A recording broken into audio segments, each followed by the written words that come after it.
I know everybody on TikTok loves seeing the prices of things, so I would love to just share in a little bit of my pain with all of y'all. I just picked up my Porsche Macan from the dealership here in town, and let me tell you, insane. It is excessive for the sake of being excessive. No reason behind it, at least in my opinion. And I get it. These cars are higher end and they're wonderful and everybody, it's just great. And they perform and it's just the cost of ownership. Put down in the comment section how much you think this is going to cost, because I promise you it's more than what you're going to put down. Remove and replace rear brake pads and rotors.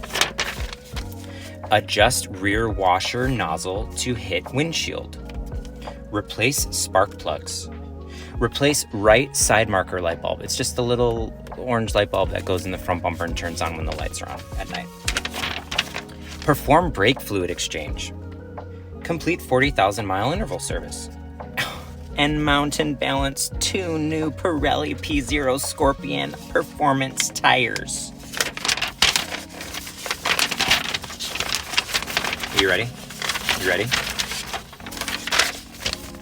$8,428.57. And then, on top of all of that, they have the audacity, the sheer audacity, to put a price breakdown of what you just paid for. Let's revisit that little light bulb, shall we? Don't mind the 13 pages here. The bulb was $8.88.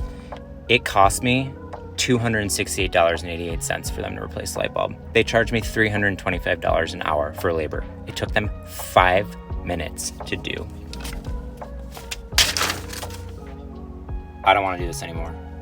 I'm gonna buy a scooter or a skateboard or my old moon shoes that I had when I was a kid, because that was a great way to get around town.